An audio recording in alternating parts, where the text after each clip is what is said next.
पढ़ाई करके भारी भरकम डिग्री हासिल करने वाले युवा भी नौकरी और योग्यता के अभाव में सफाई कर्मी, चपरासी, गार्ड और यहाँ तक कि मच्छर मारने की नौकरी करने के लिए भी तैयार है। भारत जैसा देश में हर साल करोड़ों लोग सरकारी नौकरी का फॉर्म भरते हैं। किसी का सपना आईएएस बनना, किसी का एसएससी में सिलेक्शन होना और किसी का रेलवे में जॉब लगना होता है। लेकिन क्या आप ये भी जानते हैं कि एक छोटे से चपरासी की नौकरी के लिए लाखों ग्रेजुएट और पोस्ट ग्रेजुएट लोग अप्लाई करते हैं। कि पानीपत में जिला कोर्ट में चपरासी के सिर्फ 6 पदों के लिए 10,000 से ज्यादा आवेदन आए।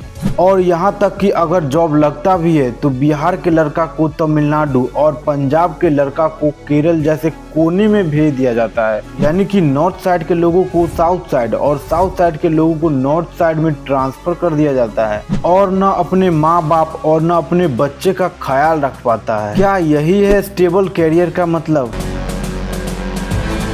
भारत में सरकारी नौकरी एक कैरियर ऑप्शन नहीं है, एक ऑब्सेशन है। पेरेंट्स, सोसाइटी, कोचिंग सेंटर और पॉलिटिशियन सब मिलके इस ऑब्सेशन को फ्यूल करते हैं। प्रॉब्लम यह है कि इस रेस का सिस्टम टूट चुका है क्योंकि रिक्वायरमेंट स्लो है, करप्शन डीप है, कैंडिडेट ओवर क्वालिफाइड होकर भी छोटी मोटी नौकरी के लिए अप्लाई करता है और पोस्टिंग पॉलिसी से लोग सालों तक अपने फैमिली से दूर रहते हैं। आज हम इस वीडियो में सारी प्रॉब्लम्स को एक जगह रखेंगे और फिर सारे सॉल्यूशन को एक जगह। सबसे पहले हम ये देखते हैं कि सरकारी नौकरी का भारत में इतना क्रेज क्यों है। लोग सोचते हैं कि सरकारी नौकरी का मतलब है इज्जत, पावर और सिक्योर जिंदगी, और ये सोच आज भी गांवों में बहुत ज्यादा है। प्राइवेट सेक्टर में जॉब का कोई भरोसा नहीं होता है, लेकिन गवर्नमेंट जॉब में परमानेंट पोस्टिंग प्लस पेंशन भी मिलता है। सरकारी नौकरी में housing allowance, medical leave, retirement और कई तरह के तमाम सुविधा मिलता है। और पूरे सोसाइटी में फलाना का बेटा सरकारी ऑफिसर है बोलते ही जैसे रिस्पेक्ट अलग लेवल हो जाता है। और गाँव वाले एरिया, खासकर बिहार में सरकारी नौकरी वालों के लिए दहेज का रेट तो फिक्स होता है। जैसे जो बैंक में है उसको 10 से 15 लाख,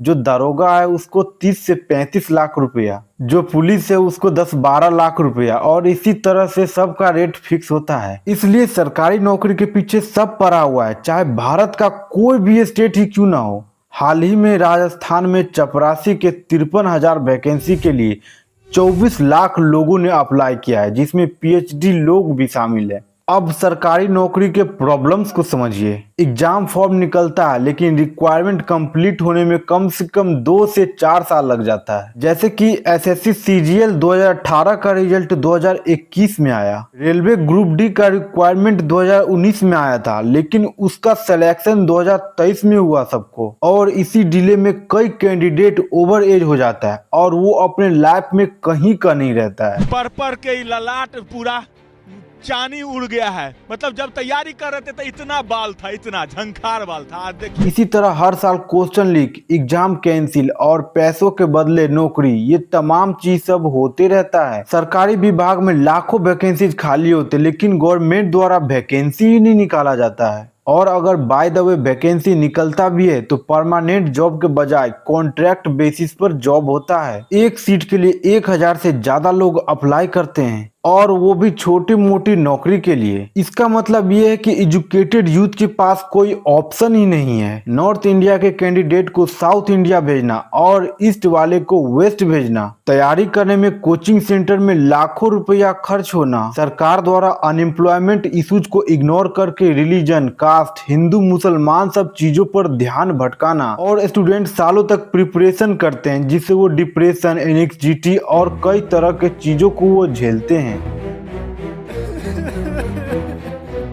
एनसीआरबी का डाटा कहता है कि हर साल 8,000 से ज्यादा लोग अपनी जिंदगी को खत्म कर लेते हैं और उनमें से एक हिस्सा गवर्नमेंट एस्पिरेंट का भी है।